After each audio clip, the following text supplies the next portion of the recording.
Welcome to the Chemistry, Biology and Math Revision Hub. Today we're doing the A-Level Biology topics. This is Environment and Climate Change.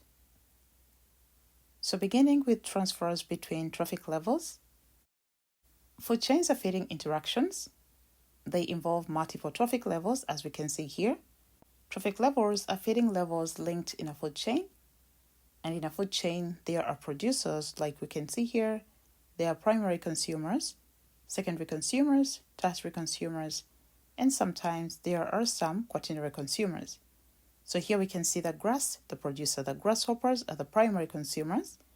The bluebirds are secondary consumers.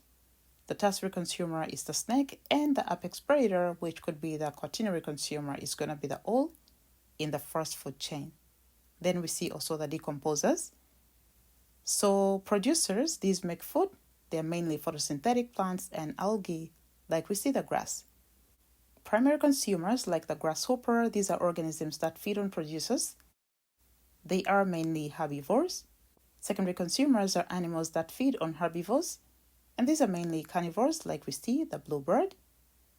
Tertiary consumers, these are animals that feed on carnivores. They are usually top predators, except if a quaternary consumer is present. And then decomposers, like we see the bacteria as well as fungi, these belong to the final trophic level, which is going to be involved in the recycling of nutrients.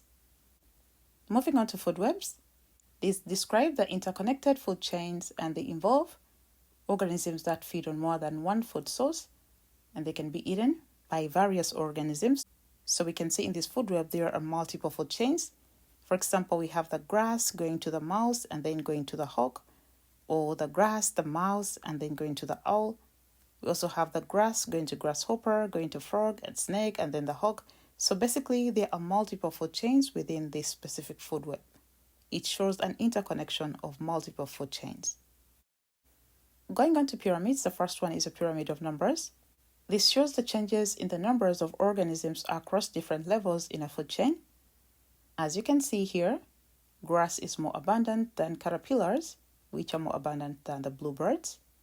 However, pyramids of numbers may not clearly show the relationship, also if the producers are less in number than the primary or other consumers.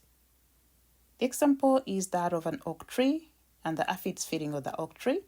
So there are many aphids feeding on one oak tree, so the pyramid of biomass is more representative, as we're going to see on the next page.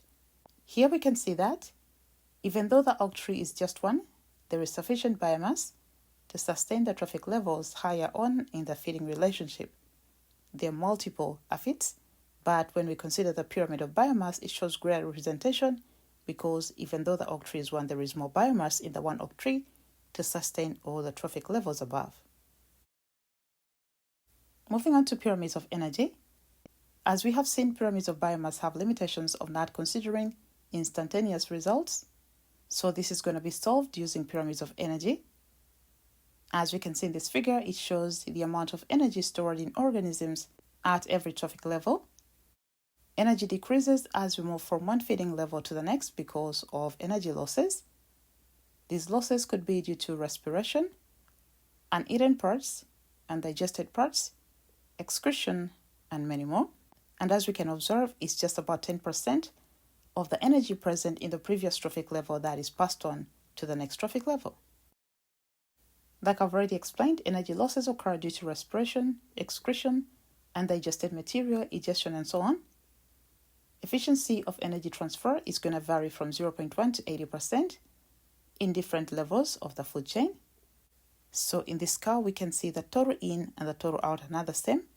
There is some that is going to be stored as the net primary productivity. So some of it is going to be lost in respiration, and then we can have what is left forward being stored as biomass. Moving on to topic 5C2, net primary productivity. Net primary productivity is equal to gross primary productivity minus energy losses in respiration. Gross primary productivity, like we can see here, this is the rate at which plants make new material through photosynthesis, and it's measured in units of biomass per unit area per time. For example, it can be gram per meter squared per year or kilojoule per meter squared per year. Factors that affect NPP include sunlight, because sunlight is essential for photosynthesis. The more the sunlight, the greater the NPP that is going to be stored. There is also water. Water is useful for plant and animal growth, so it's going to be important in the formation of NPP. Then temperature. This regulates enzyme-controlled reactions that are involved in photosynthesis and many other reactions involved in the formation of biological molecules. The next is oxygen concentration. This is important in aerobic respiration to provide ATP. And then carbon dioxide because it affects the rate of photosynthesis. And finally, nutrients including ions, which are helpful because their deficiency can lead to poor growth. This could be magnesium, which is used in making chlorophyll, the nitrates and so on, because if they are present, then there is going to be more biological molecules made, meaning there will be more stored down as NPP. Moving on to energy transfer in higher tropic levels. In the temperate regions, there is more biomass in the summer, and this is because in the bodies of those organisms as well as plants, there is going to be more stored down. However, there is going to be less during the winter because many leaves are going to be lost in preparation for winter. There is going to be greater decomposition, so the biomass is going to decrease. And in the tropical region, there is more biomass during wet seasons in comparison to the dry seasons. Measuring energy transfer is harder, so biomass is measured instead, and in doing so, mean measurements should be used and ensure a low standard deviation so that the results are reliable. In any ecosystem, as the number of trophic levels increase, the organisms become more active, moving longer distances for mates as well as hunting, so more energy is going to be required, and this is why most food chains stop at the tertiary consumer level, because there isn't enough energy for the quaternary trophic level. Moving on to 5C3, the carbon cycle. The carbon cycle involves the biotic and the abiotic phases. During the biotic phases, inorganic ions are going to be incorporated into tissues of living organisms. And in the abiotic phase, the inorganic ions are going to be returned to the non-living part of the ecosystem. That is, because decomposition is going to occur. Looking at this carbon cycle, during photosynthesis, carbon dioxide is going to be fixed into organic material, as we can see. That process is fixing carbon dioxide. Animals are going to feed on the plants to obtain organic material, as we can see here. Plants and animals are going to carry out respiration, that respiration and that respiration, recycling the CO2 back. So this CO2 is going to be returned to the atmosphere. However, some of these are going to die, like we can see here and there. After the death of plants and animals, the decomposers carry out decomposition of the dead material, as well as the excreted waste, to return the CO2 to the atmosphere. Also, some dead organisms are going to be fossilized, creating fossil fuels, and these could be burnt, as we can see here.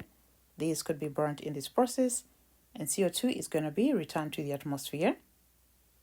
Also, carbon dioxide trapped in sediments can be returned to the atmosphere through volcanic activity, like we can see here. So most of these are carbon sinks, and carbon sinks are reservoirs that store carbon as organic or inorganic compounds.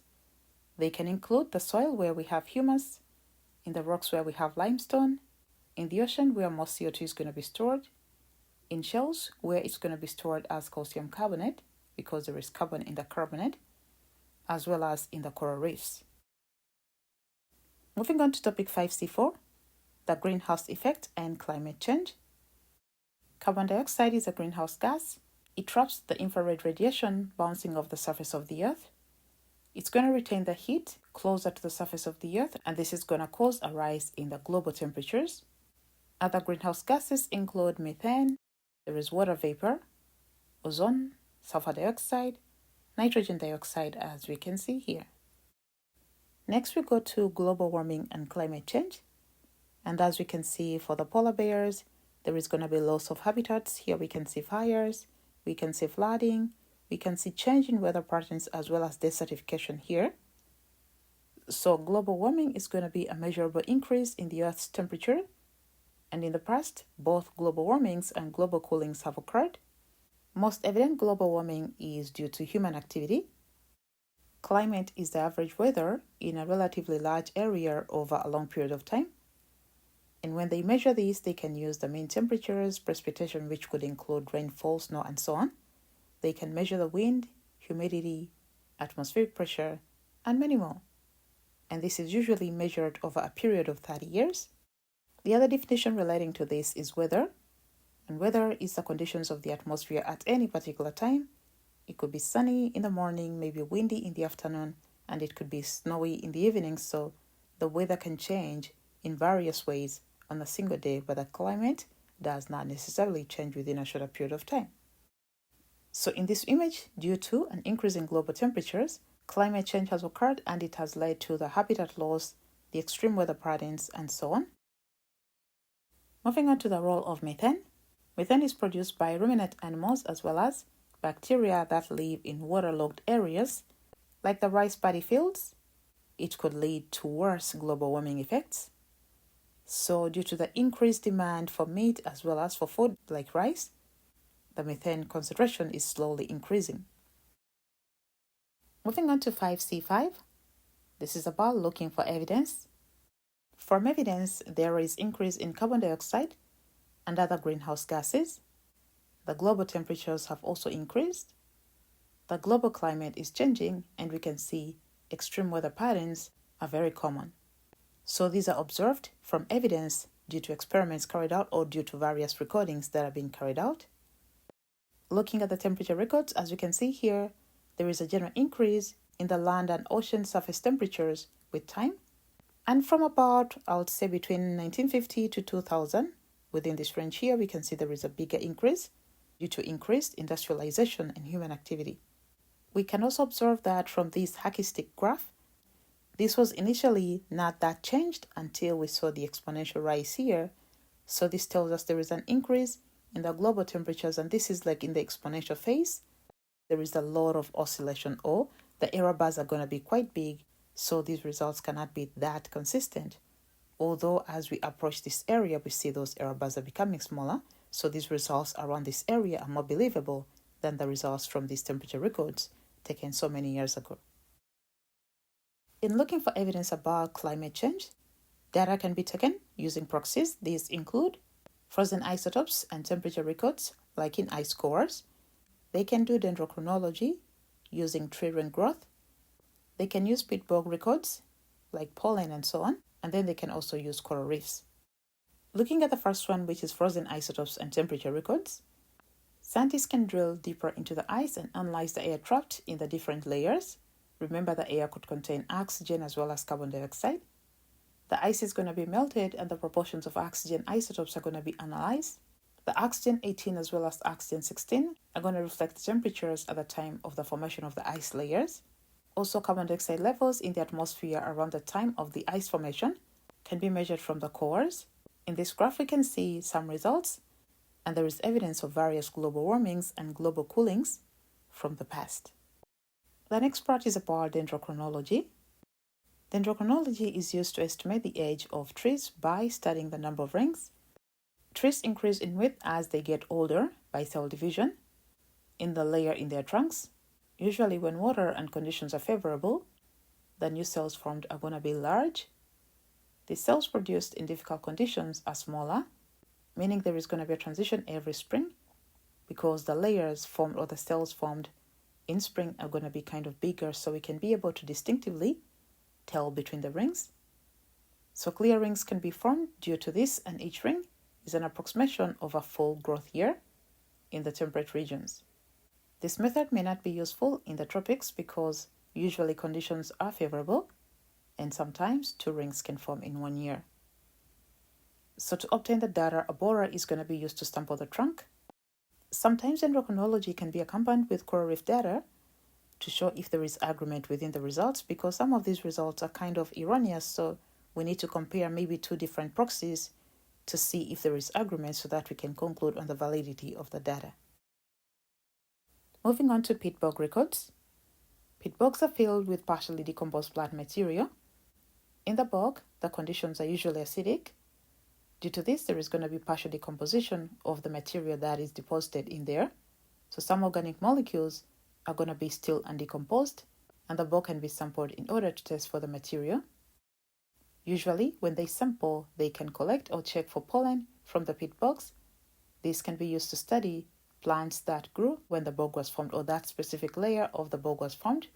And then we can use the data to decode the temperature at the time at which the pollen was deposited, because different plants grow under different conditions.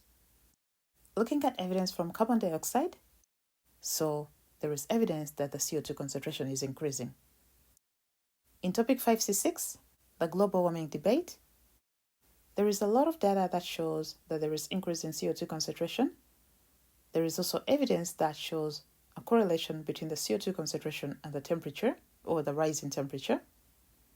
However, it's going to be difficult to establish a causal link because there is going to be more experiments that are required to be carried out, but some of these experiments cannot be done, so we cannot conclude on whether a causal link exists. Moving on to topic 5C7, models of climate change. Various models can be used to predict the future carbon dioxide as well as global temperatures. And usually data from previous years is used. They also use some prediction of future factors. These are going to be entered into some models. Extrapolations are going to be carried out, and then the specific temperatures are going to be predicted. However, different models can yield different results, as we can see here, like that model yielded that, this is yielding that. They are all different values. At the end, we can see 2100, we can see different values. There is a lot of uncertainty because different models use different future predictions, and these may be wrong because we do not know, or it's harder to predict the future. In 5C8, the biological impact of climate change. Changes in temperature affect enzyme activity. Usually, the higher the temperature, the faster the rate of enzyme-controlled reactions occur until the optimum. But these temperatures we're talking about here are excessive temperatures, so they're going to cause enzymes to be denatured, and some organisms could be affected severely. So please remember they'll ask you to calculate the Q10. Q10 is going to be the rate at a specific temperature plus 10, divided by the rate at that specific temperature. Remember to focus on factors that affect enzyme activity because this is very common in the exams. Looking at changes in rainfall patterns. Alterations in global rainfall patterns have caused flooding in some areas, as well as desertification in others. This is going to affect the survival of organisms, and in some places it has pushed some organisms to local extinction. So there is going to be starving, and some of them are going to die due to the unpredictable rainfall.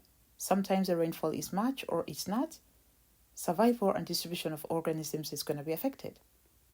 As temperatures increase, the abundance and distribution of organisms is going to be affected.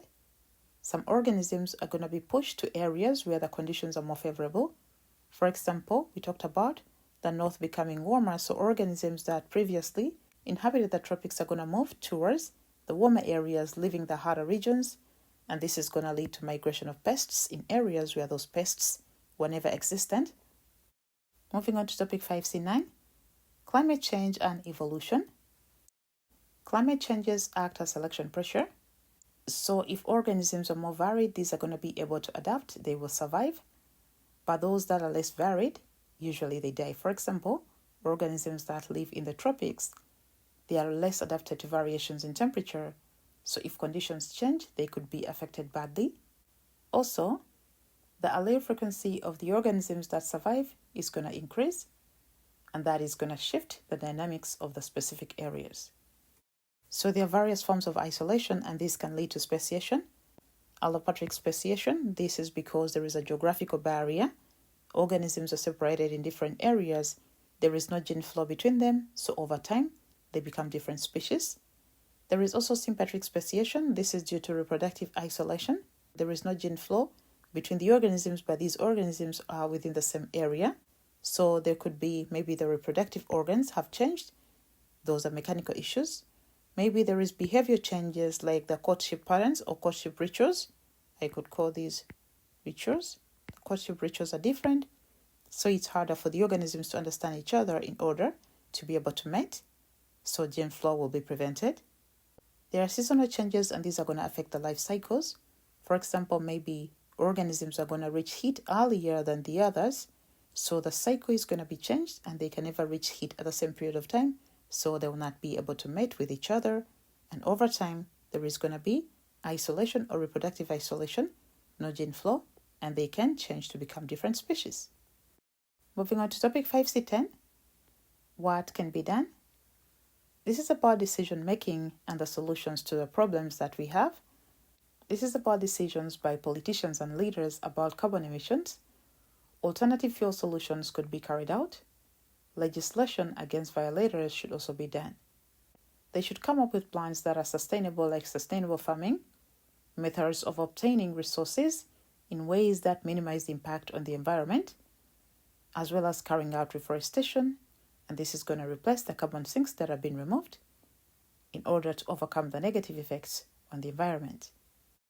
So this brings us to the end of this topic 5C. Thank you for being with us. Do not forget to subscribe. See you in the next video. Bye-bye.